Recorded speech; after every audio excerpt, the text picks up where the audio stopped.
الحمد للہ رب العالمین الصلاة والسلام علی سید الانبیاء والمرسلین اما بعد فاعوذ باللہ من الشیطان الرجیم بسم اللہ الرحمن الرحیم۔ مسلمان کے لیے اس حقیقت پر ایمان رکھنا ضروری ہے کہ ہر ایک کی موت کا دن اور وقت متعین ہو چکا ہے۔ دنیا کی ہر شے ایک دن فنا ہونے والی ہے۔ اللہ پاک کے حکم سے ایک دن یہ جہان ختم ہو جائے گا، وہی آخری دن کہلائے گا اور اسی کو قیامت کہتے ہیں۔ اور روایت میں ہے کہ سیدنا اسرافیل علیہ السلام عرش کے نیچے گھٹنوں کے بل جھکے ہوئے ہیں، سور کو اپنے ہاتھ میں لیے ہوئے ہیں، اس بات کا انتظار کر رہے ہیں کہ کب اللہ تعالیٰ کا حکم آئے اور وہ سور پھونکیں۔ پہلی بار سور پھونکنے سے پوری کائنات تباہ و برباد ہو جائے گی، زمین، آسمان، فرشتے، انسان اس دن تباہ ہو جائیں گے، صرف اللہ تعالیٰ ہی ہمیشہ رہے گا۔ لیکن قیامت کے آنے سے پہلے بہت سارے ایسے نشان ظاہر ہوں گے جس سے یہ پتہ چل جائے گا کہ قیامت نزدیک آ چکی ہے۔ کچھ نشانیاں ذکر کی جاتی ہیں، آج کچھ بیان کریں گے، کچھ انشاءاللہ عز و جل کل بیان کرنے کی کوشش کروں گا، اللہ تعالیٰ نے توفیق دی تو۔ آئیے کچھ نشانیوں کا ذکر سماعت فرماتے ہیں۔ نمبر 1، علم کا اٹھ جانا۔ علماء دین کے فوت ہو جانے کی وجہ سے آہستہ آہستہ علم دین اٹھ جائے گا۔ کچھ علماء ہوں گے بھی، لیکن ان کے دل اور دماغ حقیقی علم دین سے خالی ہو چکے ہوں گے۔ اس وقت لوگوں کا ذہن دینی اور مذہبی نہیں رہے گا۔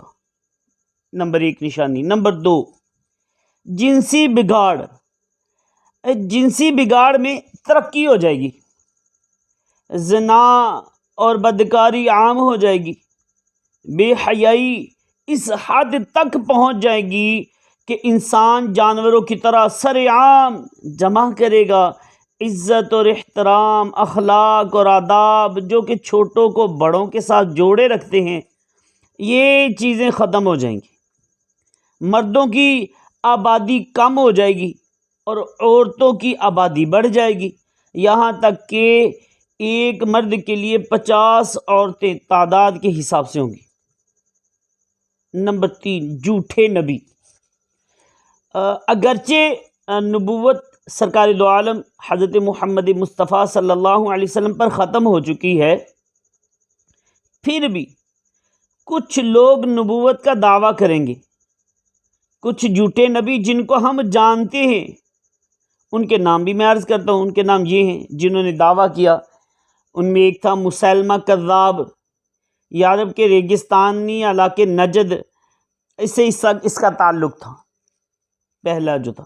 نمبر 2، طلحہ بن خویلد، یہ۔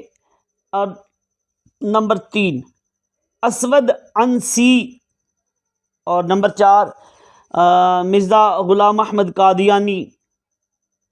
تو یہ سب نے نبوت کا جھوٹا دعویٰ کیا ہے، اور دوسرے جھوٹے نبی جو ابھی تک ظاہر نہیں ہوئے جو دعویٰ کریں گے، یقیناً ایک ایک کر کے قیامت سے پہلے نبوت کا جھوٹا دعویٰ کریں گے۔ تو ہم اللہ پاک کے آخری نبی حضرت محمد صلی اللہ علیہ وسلم پر ایمان رکھتے ہیں۔ ان کے بعد کوئی نیا نبی نہیں آئے گا، جو نبوت کا دعویٰ کرے وہ جھوٹا ہے۔ نمبر 4، مال کی کثرت ہوگی۔ مال و دولت کثرت کے ساتھ ہر جگہ نظر آئے گی۔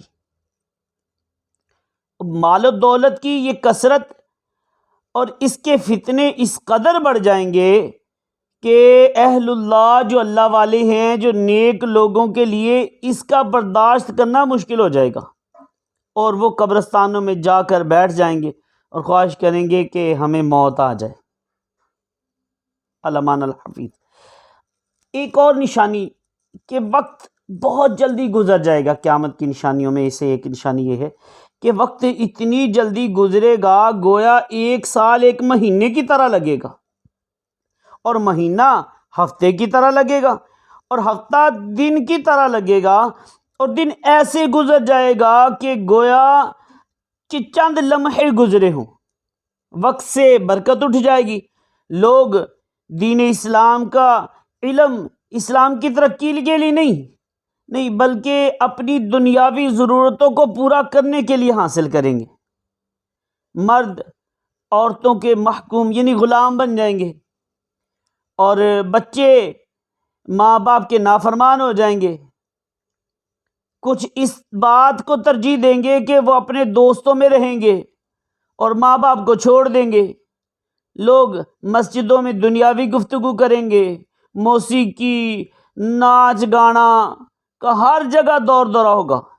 لوگ اپنے آباء و اجداد پر لعنت کریں گے اور ان کے بارے میں بری بری باتیں کہیں گے۔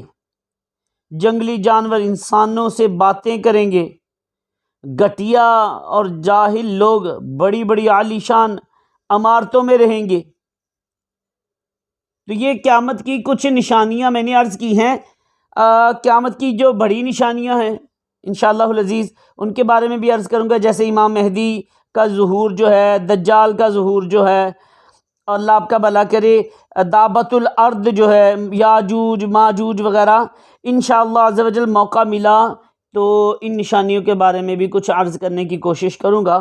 اللہ پاک سے دعا کرتا ہوں جو ہم نے سنا ہے، جو سنایا ہے، اللہ پاک اس کے یاد رکھنے، اس پر عمل کر کے اس کو دوسروں تک پہنچانے کی بھی توفیق عطا فرمائے، ہمارے لیے ذریعہ نجات بنائے۔ اس کو خود بھی بار بار سنیے اور دوسروں تک شیئر بھی کیجیے، انشاءاللہ عز و جل اگر اچھی نیت ہوگی ثواب بھی ملے گا۔ آمین بجاہ النبی الامین صلی اللہ علیہ وسلم۔